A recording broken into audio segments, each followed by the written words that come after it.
And my last question is, Conor McGregor has made some comments recently about WWE. Does Brock have any comments? Conor McGregor. Who? Listen, I've heard of this cat. What's his name? Conor? Conor McGregor. He's from Irish? Or what do you call yourself? Irish. Yeah, he's from Ireland, right? And he weighs like 145 pounds, right? That's what my left leg weighs, all right? If Conor McGregor has the balls to stand in front of me and say what he wants to say, then I, myself personally, will address the issue. But if Conor wants to say something outside of the box, I don't give a shit what he says, okay? And lastly, Goldberg is the other cover star in this game, and he's kind of almost been angling for a match with Brock Lesnar. Everybody angles for a match with Brock Lesnar. They know that's where the box office is. Everybody mentions my name to get their lines on the internet. That's all they got to do is mention my name, and it's out there. That's what they've figured that out, because I'm what? Brock Lesnar is the beast. Brock Lesnar is the conqueror. Brock Lesnar is the single biggest box office attraction in sports entertainment and or mixed martial arts. Sorry, Conor McGregor, I got paid for that last fight more than you got paid for all your fights for 2016. And with that, this has been Brock Lesnar. Is it true that you flew to Texas to get chicken? To buy some chicken? Is that a true story? No, there's a place in my hometown, Crumlin, Dublin, Ireland. It's called Texas Fried Chicken. Okay. And the place that we were in on holiday, it looked like that place. Okay. So we stood outside, took a picture, and that's what that was. It wasn't actually in Texas, but there's a place in Dublin called Texas Fried Chicken. That's the rumor that's out there. there. It's not a good place, though. They play football with the chicken. Oh, my God. It's still delicious. Hey, man, so now you got the boxing license now. Are you going to fight Floyd? We'll see. What's he trying to get Floyd? What's Floyd going to do? We're looking for anyone. Well, he's been talking all this. I'm the one with the numbers. We're looking for anyone. Well, he's talking all this smack about you. Into this mutant ninja to That's what's up, man. You're the man. Tell him come here and talk. Exactly. Where's your My money's on you. Where's your car? Here.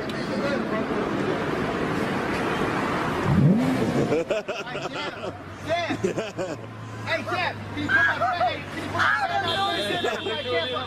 Did you hear the noise of that? Hey, man, the car is beautiful, man. Step away from the vehicle, please. Let's step away from the vehicle. Come on, guys. Thank you. So now, what do you like better, this or your Bentley? Hey, go ahead, man. Go ahead. What do you like better, this or the Bentley? It's the Rose. The gray one. All right. Thank you, guys. Hey, can I get a shout out for Kelly Fitted? Oh, we gotta go, man. Hey, Bob Cap, can I get a shout out for Kelly Fitted? We gotta do. Hey, yo, Warren, how about a school for my football program? How about some boxing? Got that money out about some boxing, man. You gotta remember where you come from, boy. You gotta have You're good, Jeff. You're good, Jeff. All right, boys. Great. Good, we're good. Yeah, good. Get this angle right here, too. Go easy, eh?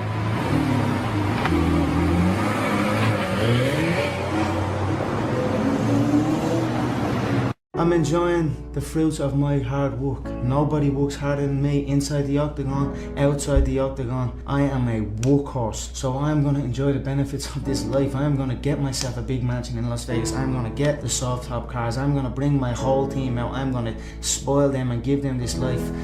Big steaks that size, we're eating every single night each. We're eating good, we're living good.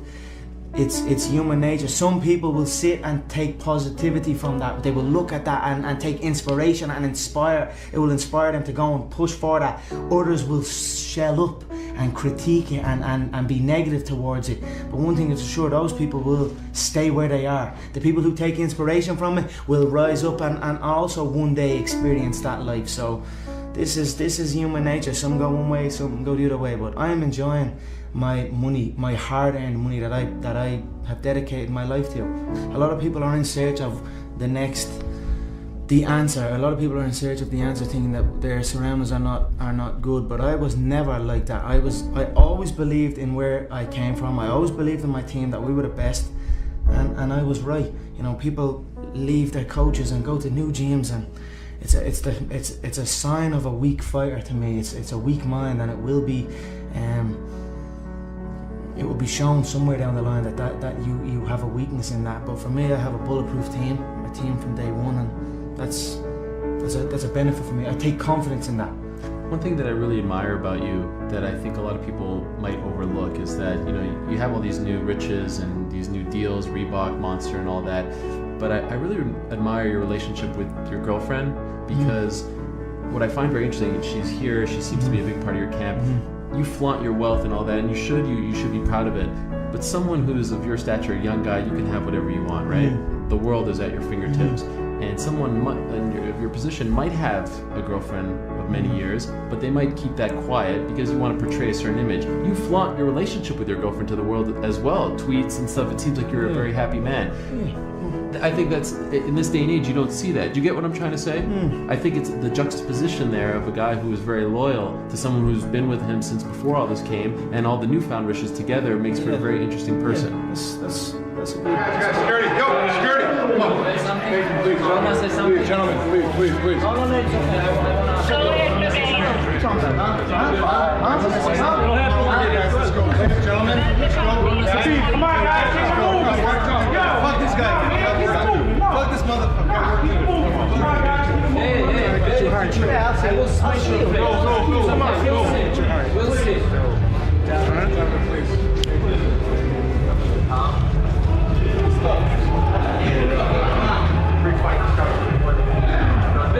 Yeah, we will see.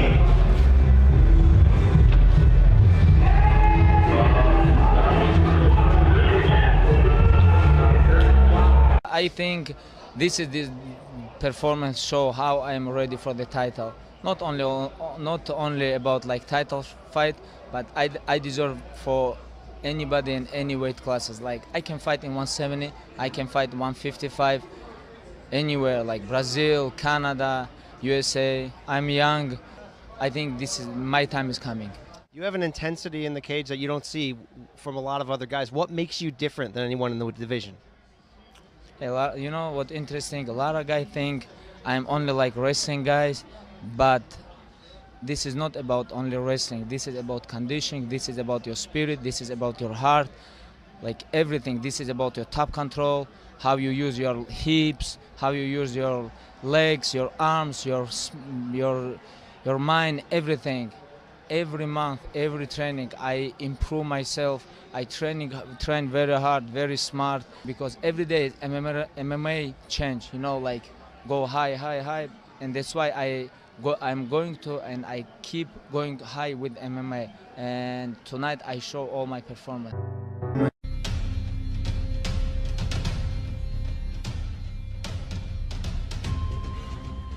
There's no talent here. This is hard work. This is an obsession.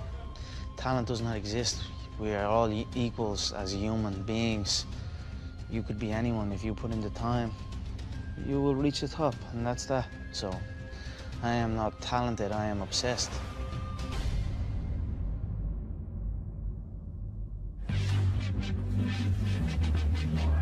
Give it up for the notorious Conor McGregor!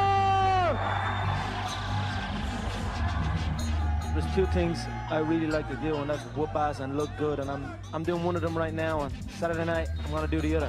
I'm gonna wipe out everyone in this division. I said that, and I will do it. He's a little short-ass twerp, and I look forward to punching a hole in his face. I'm gonna hand him my spit bucket, down to go back and spit shine that belt, and bring it back here. I think ready for me to take it. I'm sitting up here with my feet on the desk. What's anyone up there gonna do about it? Not one of you are gonna do anything about it.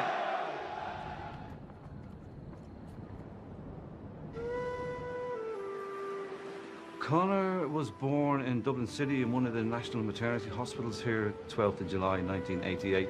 Midwife turned to my wife and said, this guy is going to be a boxer, because he came out of the womb with his fists clenched. So he was destined to be a fighter, I think. I had many fights growing up, as most young boys do from where I'm from and around this area. Get into fights. I won some and I lost some. When he went boxing, I remember he turned to us and says, "Why didn't you put me in boxing earlier?" He knew that was for him.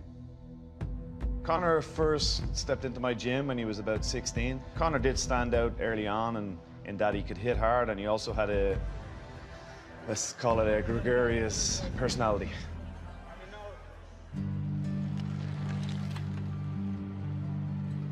I was thrown into a plumbing trade. Give a about plumbing, didn't know anything about plumbing. I just went on that site because culture told me that that's what I have to do. I'd done it for a while and then I realized this is not what I want to do. It's like, this is not what I want to do, then what the f am I doing it for? And I walked out, 18 months in maybe. There was a concern there for us, for his mother and father. We didn't know what he was going to do, to be honest with you. Early on, obviously didn't know what it was. I couldn't look to my mother and say, hey, this Irish man done it. I'm gonna follow in his footsteps, because there was no footsteps. I had to create my own footsteps and follow them. They were a little unsure at first, but they supported me and they knew I would do it. If I said I'd do it, I'd do it, so. I was actually in Ireland and people kept coming up to me and talking about Conor McGregor. Have you ever seen Conor McGregor fight? Have you ever heard of Conor McGregor? Well, I came back to Vegas and talked to the matchmakers and they had heard of him. So I flew him out from Ireland. He and I went out to dinner. He told me he's on what's called the dole, which is basically unemployment over there. When I left that dinner, I said, I don't know if this kid can fight, but if he can even fight a little bit, he's going to be a huge star.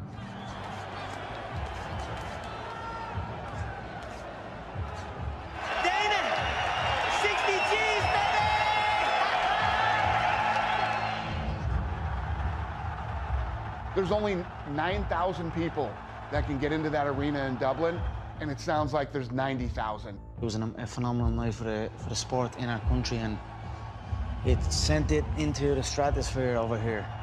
We're not here just to take part, we're here to take over. He wasn't in the UFC to make up numbers. He wasn't there to be a token Irish guy. He was there to take over, and that's what happened over the last 12, 24 months. The numbers don't lie.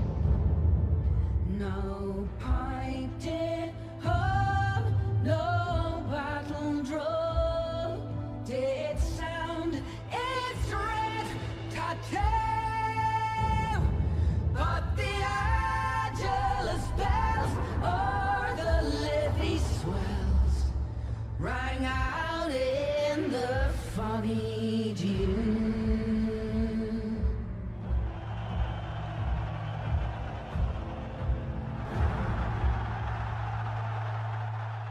When Conor won the interim title and he beat Chad Mendes, I think it boosted the confidence of European fighters that they can compete at this level.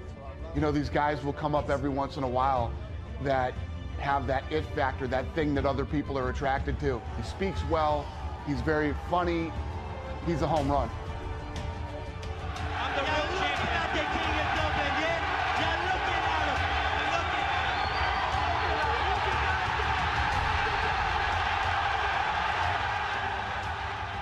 This next fight is done and dusted. It's over. It's been over since January of this year.